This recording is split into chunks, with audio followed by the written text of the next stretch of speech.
आपकी मां कोई सिंदूर भी नहीं है। ये सारा राजमहल ऐसे सोना क्यों पड़ा है? बोलो मां, आपकी चुप्पी मेरी अजीविका बढ़ा रही है। भरत, इस विश्व में प्राणी मात्र जन्म लेता है और अपना कार्य पूर्ण करके मृत्यु के अधीन हो जाता है। अर्थात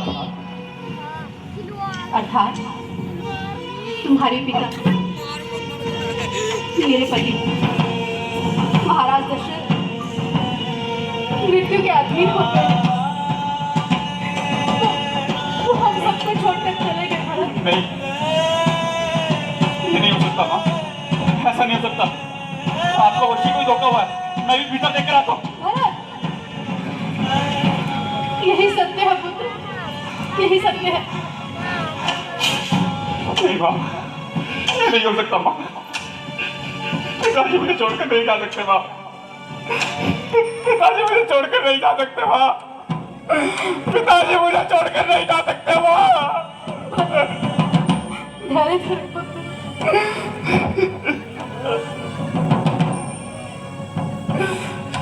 सोचा था पिताजी को प्रणाम करके उनके सीने से लग जाऊंगा।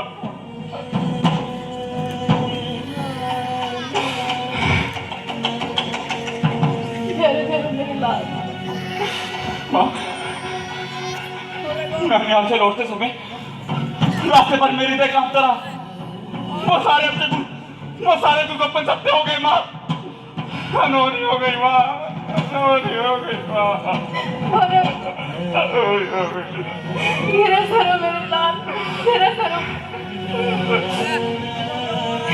पृथ्वी लोक के इस अटल सत्य मृत्यु को तुम्हें स्वीकार करना ही होगा भरत। कितना दुर्भाग्यशाली हूँ जो अंतिम समय में अपने पिता के दर्शन भी न कर सका। माँ, अंतिम समय में मैं पिताजी के समीप न था। पिताजी ने मुझे याद तो किया होगा, मेरे लिए कोई संदेश तो दिया होगा, है ना माँ? बोलो, क्या कहा था पिताजी ने? नहीं, केवल राम को पुकारा, उसी को याद किया। भैया राम को पुकारा? तो क्या भैया राम भी उनके समीप ना थे? नहीं। तो जानकी भाभी, लक्ष्मण, कोई तो होगा? कोई नहीं था, केवल कौशल्या और सुमित्रा ही उनके समीप थे। तो भैया राम, जानकी भाभी और लक्ष्मण कहाँ थे माँ? वन में। वन में? वन में क्यों? महाराज ने स्वर्ग सिधारने से पहले राम को 14 वर्षों का वनवास दे दिया था। जानकी और लक्ष्मण तो स्वतः राम के साथ वन चले गए। वनवास? भैया राम को वनवास? नहीं माँ, ऐसा कैसे हो सकता है? ऐसा दंड तो केवल भयंकर अपराधियों को दिया जाता है। और मेरे भैया राम तो सत्य, धर्म और मर्यादा की मूर्त हैं। फिर उन्हें दंड क्यों दिया गया?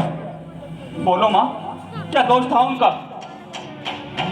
किसी का दोष नहीं था भरत, केवल वचन पालन की बात थी। तुम्हारे पिता ने एक सत्यनिष्ठ धर्मपरायण की तरह अपने कर्तव्य का पालन करते हुए अपने प्राण त्याग दिए। वचन? कौन सा वचन? किसे दिया था उन्होंने ये वचन? भरत, ये एक लंबी कहानी है, बाद में सुनाऊंगी। अभी तुम थके हुए हो, थोड़ा विश्राम कर लो। अभी तुम्हें बहुत से कर्तव्य निभाने हैं। यहाँ बैठो।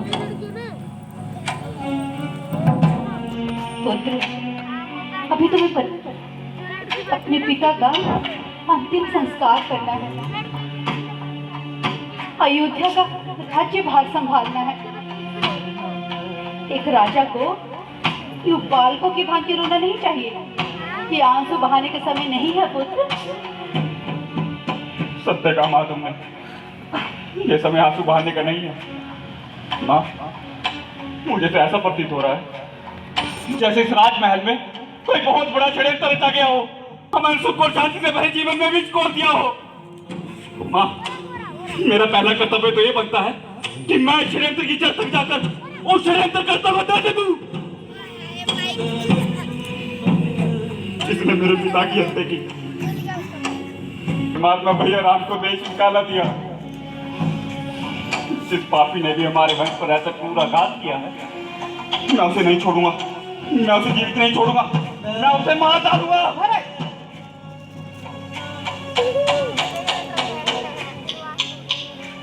तो क्या तू उसे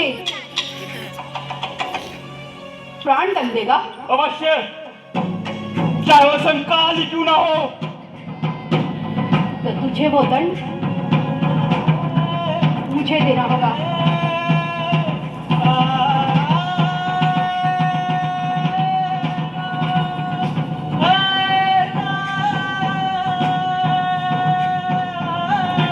आपको? हाँ, मुझे, क्योंकि मैंने ही महाराज से अपने 2 वर मांगे थे। महाराज ने स्वयं मुझे वो 2 वर दिए थे और कहा था जब जी चाहे मांग लेना। इधर तुम्हारे जाने के पश्चात कौशल्या के कहने पर महाराज ने राम के राज्याभिषेक का निर्णय ले लिया था। महारानी कौशल्या ने सोचा कैकेयी का पुत्र भरत तो यहाँ है नहीं, क्यों न इस अवसर का लाभ उठाकर अपने पुत्र राम को राजा बना लूं। पर मैंने ऐसा होने नहीं दिया। मेरे होते हुए तुझे इस राज्य से कोई वंचित नहीं कर सकता। मैंने महाराज से अपने दोनों वर मांग लिए। पहले वर में तुम्हारे लिए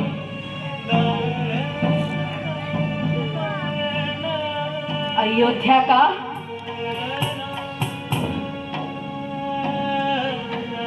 राज्य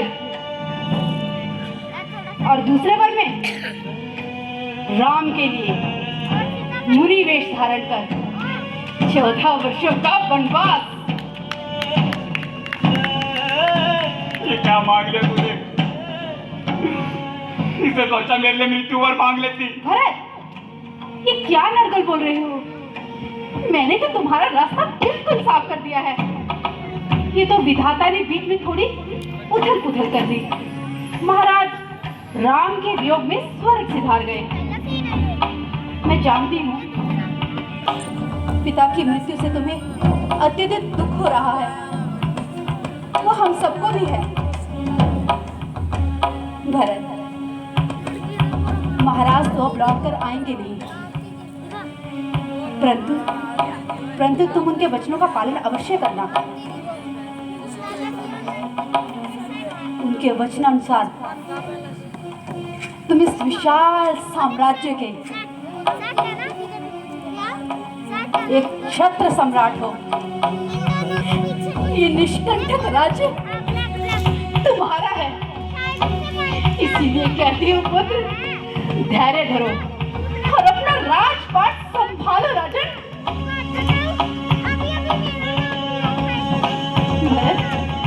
तुम मुझे ऐसे क्यों देख रहे हो? मैंने जो कुछ भी किया है तुम्हारे भले के लिए। तूने मेरा भला नहीं किया भरत, तूने तो मेरा सर्वनाश कर दिया है। इस कुकर्म से तूने मुझे रघुकुल का सबसे कलंकित पुरुष बना दिया है। अरे पापी, कुल्लादनी, भैया राम को वन भेजने वाली बात कहते हुए तेरी जीवा के टुकड़े टुकड़े क्यों नहीं हो गए? भरत, क्यों किया तूने ऐसा? क्यों? कहा ना तुम्हारे भले के लिए। मेरा भला?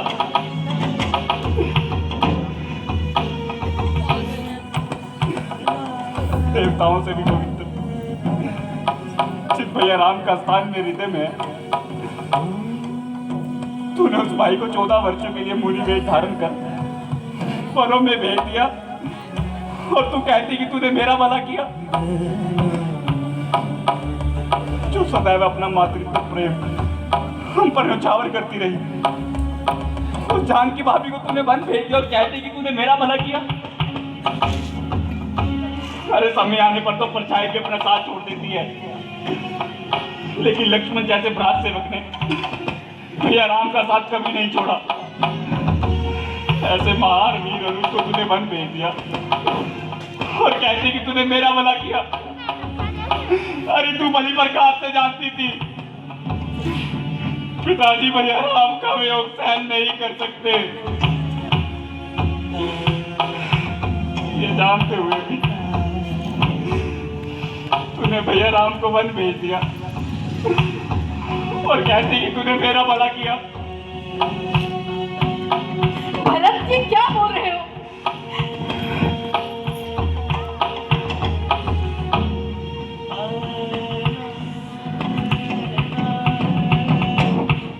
तूने जिस राम को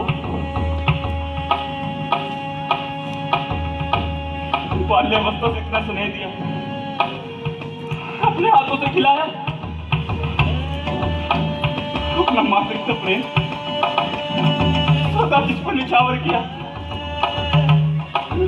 जब कभी वो तुझसे रूठ जाते तो तू अत्यंत गंभीर हो जाती और उन्हें मनाने का संभव प्रयास करती। सभी ये कहते कि राम कौशल्य का पुत्र नहीं, कैकेयी का पुत्र है।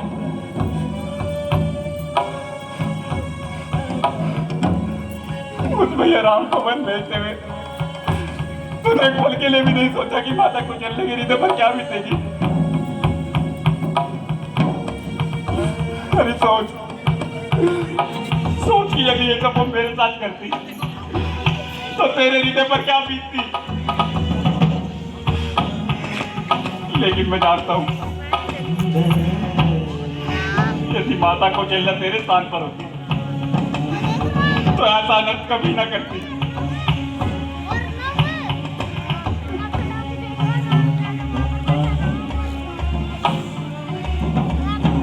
मैं वन जाते समय भैया राम के राष्ट्रीय वस्त्र, आभूषण और मुकुट उतरवाया था ना। है आभास की माता कौशल्या के हृदय पर क्या बीती होगी। नहीं, तू तो एक स्वार्थी स्त्री है। तुझे तो भरत और अयोध्या के राज सिंहासन के अतिरिक्त और कुछ भी दिखाई न दिया।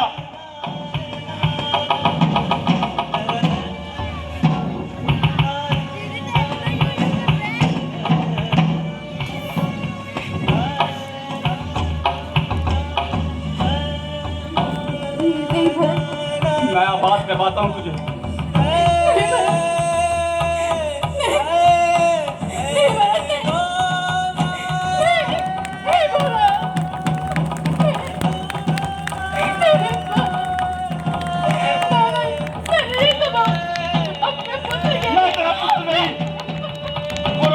तू मेरी माँ है।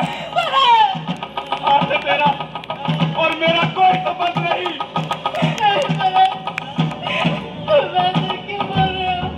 दशों दिशाओं के दिक्पालों, गंधर्वों, किन्नरों, आकाश के सूर्य और चंद्र, मैं रघुकुल नंदन भरत अयोध्या के राज सिंहासन और अपनी मां कैकेयी का त्याग करता हूँ। और अपने पिता के संस्कार के उपरांत मैं उन्हें लेने बन जाऊंगा। ये प्रण है मेरा।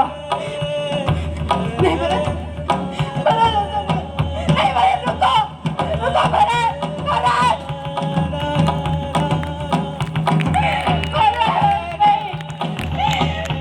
मैंने ये सब अपने पुत्र के लिए किया है, तुम्हारे लिए किया है भरत।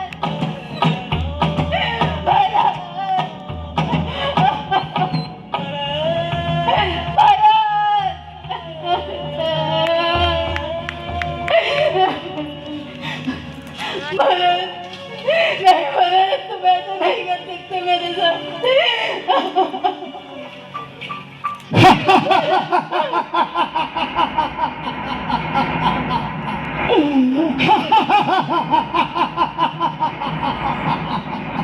कौन है? मैं तुम्हारा प्रतिभेद दशरथ, बताओ बताओ कैसा अनुभव कर रही हो? क्या है आज तुम्हारे पास? मां का सिंदूर, मां का सिंदूर तुम पहले खो चुकी। धर्मात्मा राम जैसे पुत्र को अपनी महत्वाकांक्षाओं की बलि तुम पहले चढ़ा चुकी। और आज अपने पुत्र भरत को भी खो चुकी। मेरा भरत मुझे छोड़कर नहीं जा सकता। वो आगे के अधीन होकर ऐसा कर रहा है। मेरा भरत मुझे छोड़कर नहीं जा सकता।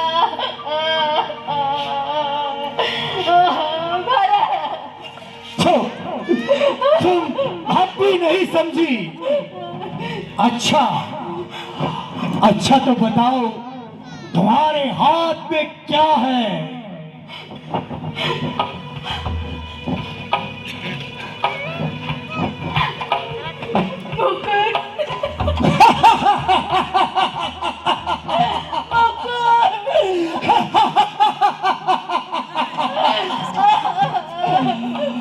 मुकुट नहीं मूर्ख, अध्याय।